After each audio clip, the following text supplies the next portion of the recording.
こんにちは、周慶義です。ダイエット中だから飲み物は必ず砂糖ゼロを選んでいる。健康診断の結果が気になるからお菓子は糖類オフのものに決めている。もしあなたがそう思っているなら今日の話は少しショッキングかもしれません。体にいいと信じて選んでいたその甘味料が実はあなたの血行をドロドロにし、脳卒中や心筋梗塞のリスクを高めている可能性があるという研究が発表されたからです。今日は近注目されている甘味料エリスリトルの知られざる落とし木について最新の研究で他を急に徹底解説します。なお、本動画は情報提供を目的としており、医療的な主演に代わるものではありません。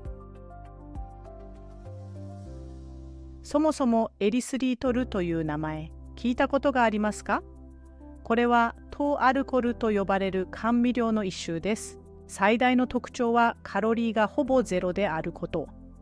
味は砂糖の 70% ほどの甘みがあり、香りがすっきりしているのが特徴です。使われている場所はゼロカロリー音量、ダイエットスイーツ、さらに最近では家庭用甘味料の主成分としてもおなじみです。血糖値を上げない、中止にならないという魔法のような甘味料として世界中で爆発的に普及しました。しかし、そんな優等生にキセン、血の貝を作るという謳いの目が向けられ始めたのです。死の発端はアメリカのクリブランドスクリニックなどの研究チームが発表した論文でした。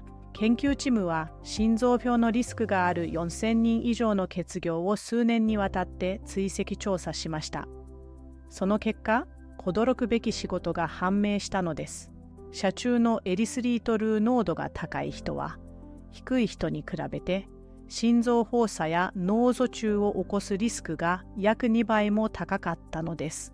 これだけ聞くと、たまたま不射性な人がエリスリトルを多く去っていただけじゃないのと思うかもしれません。しかし、研究チームは健康なボランティアを対象にした追加試験も行いました。そこでは驚くべき確認がなされたのです。エリスリトル比の飲料を1倍飲んだだけで、血中の濃度が数日間にわたってリスクが高まるレベルまで急上昇することが確認されたのです。では、なぜ甘味料がキセン、つまり血の貝を作ってしまうのでしょうか？最新の研究でその具体的なメカニズムが示唆されています。キーワードは弱黄板です。弱黄板は怪我をした時に血を止める役割を持つ大切な細胞です。ですが、これが国民に反応しすぎると、血管の中でかか手に固まってキセンを作ってしまいます。これが心筋梗塞や脳卒中の原因になります。実験によると、血行中にエリスリトルが増えると、尺黄板が刺激に対して非常に敏感になることが分かりました。さらに、血小板同士がくっつきやすくなることも判明。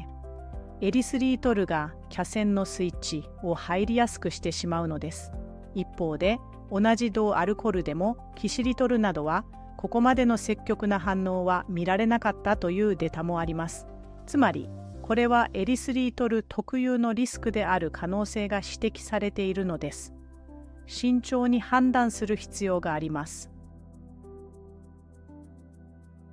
じゃあ、エリスリトルは毒なの？もう二度と食べてはいけないの？そう極端に考える必要はありません。ここで冷静に仕事を整理しましょう。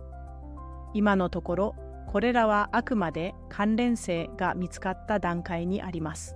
エリスリトルが直接心筋梗塞を引き起こすと断定されたわけではなく、さらなる研究で他が待たれています。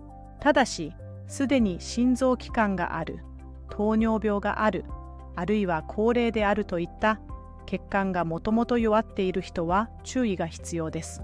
健康な人であれば、たまに口にする程度なら過度な心配はいりません。